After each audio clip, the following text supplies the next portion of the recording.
इंदापूरचे आमदार आहेत। बारामती अॅग्रो मधून आलेल्या व्यक्तीची भरणेंना शिवीगाळ असं अमोल मिटकरी यांनी म्हटलंय। दत्ता भरणे यांचे कार्यकर्ते चिडणं साहजिक होतं असं स्पष्टीकरण यावर अमोल मिटकरी जी धमकी त्याचबरोबर दमदाटी आमदारांकडून करण्यात आली त्या संदर्भातली तक्रार जी आहे ती थेट सुप्रिया सुळे यांनी निवडणूक आयोगाकडे केलेली आहे।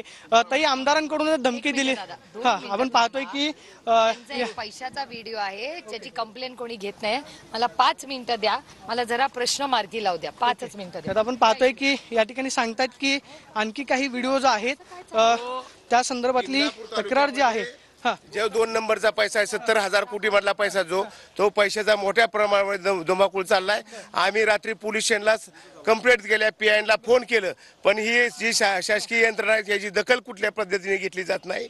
आणि आता ताईंना आता योगायोगाने आम्ही सांगतो हे जेव्हा कुठला तरी मार्ग काढला पाहिजे की ह्याच्या काय चाललंय इंदापूर तालुक्यामध्ये आणि बारामती लोकसभा मतदारसंघामध्ये जे आमदारांकडून दमदाटी करण्यात आली। अहो त्या आमदाराचं काय झालंय, त्यांच्या गावामध्येच आमदार मायनस राहणार आहेत, त्यांच्या गावामध्ये त्यांना लीड मिळत नाही म्हणून त्यांचं मानसिक संतुलन पूर्ण टळलेलं आहे। त्याच्यामुळं ते आमदार आता आरेरावीची भाषा त्यांनी आमदारांनी चालू केली, पण इंदापूर तालुक्यातील जनता ही अतिशय सुज्ञ आहे। आणि तुम्ही आता निवडणूक आयोगाकडे सुद्धा पक्षाच्या वतीनं तक्रार केली, दखल घेतली पाहिजे त्या तीच महत्वाची आम्ही सर्व आमचे वकील साहेब व्हिडिओ दाखवतात।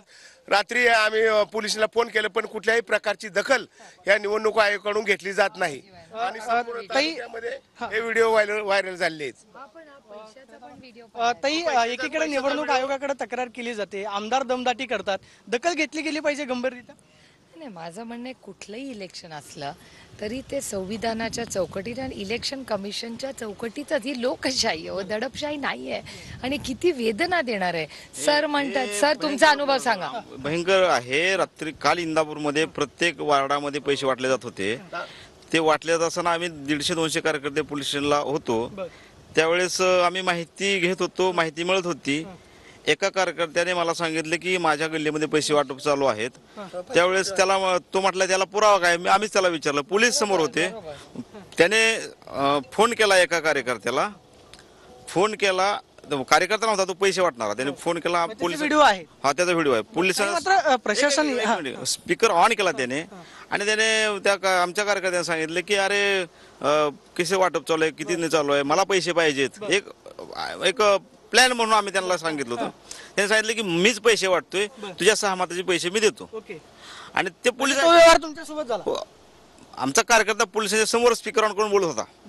ताई या सगळ्या प्रकरणाची प्रशासनानं गंभीर व्हिडिओ आहे, तो या व्हिडिओ मध्ये पैशाचा व्यवहार होतोय ते दिसतंय म्हणून ते पोलीस स्टेशन त्यानंतर आम्ही रात्री उशिरा जंक्शन पोलिसांना आलो, सकाळी 5 पर्यंत थांबलो। त्यांनी काही गुन्हा दाखल करून घेतला नाही। मी कलेक्टरला कंप्लेंट रात्री केलेली आहे। हा तो व्हिडिओ आहे ज्याच्यामध्ये इलेक्शन कमिशनला दिलेला आहे, मी ईमेल केला आहे।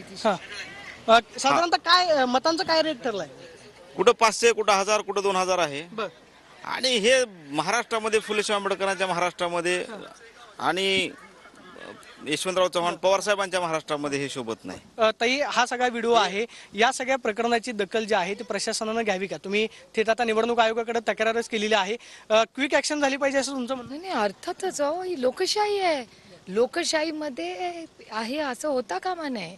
आणि महाराष्ट्रात आपल्या बारामतीमध्ये असं कधी झालं म्हणजे ध्यानीमनी पण नाही का? किती इलेक्शन आपण सगळ्यांनी मिळून केली, कधीच कधी काय नाही किती हास्य म्हणजे अति हसून खेळून विरोधकांचा पण मान सन्मान ठेवून।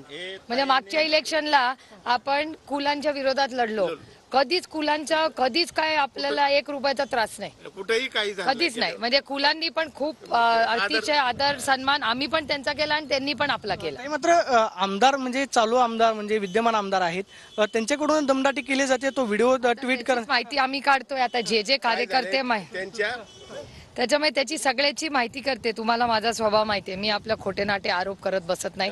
जेव्हा आमच्याकडे कार्यकर्त्यांची अस्वस्थता तुम्ही बघताय, कार्यकर्ते एवढे चिडलेले आहेत, दमदाट आहेत, खूप वेदना देणारी गोष्ट आहे। बिचारे आपले गरीब कार्यकर्ते आहेत, कष्ट करणारे कार्यकर्ते आहेत, बूथवर बसतायत आणि यांनी तर रेड हँडेडच पकडलं ना पैसे देताना, म्हणजे व्हिडिओच्या पैशाचा व्यवहार होताना गैरवापर केला जातोय सत्ता हातात असल्यामुळे। शासकीय पोलीस काहीच करत नाहीत, दखलच घेत नाहीत. 5 पर्यंत आम्ही पोलीस स्टेशनला थांबलो. बघा असा पहाटे 5 पर्यंत पोलीस स्टेशन लावते, पोलीस स्टेशननी केसच नाही. आता मी स्वतः लक्ष घालते त्याच्यात. पवार साहेब इथल्या येऊन काही कार्यकर्त्यांशी चर्चा करणार अशी माहिती आहे. पवार साहेब येणार आहे तिथे? नाही ते मला माहिती नाही. आधी मला हे आवरू द्या. बिचारे कार्यकर्ते एवढे घाबरलेत, काही नर्वस झालेत, काही चिडलेत, त्यांच्या बायका नाराज झाल्या आहेत. त्यांच्या बायका म्हणतात आम्ही येतो लाटणं घेऊन. काय चाललंय? लोकशाही आहे. बिचारा यांच्या घरातले मला मगाशी म्हणाले की काय चाललंय. मात्र जे तुमचे प्रतिस्पर्धी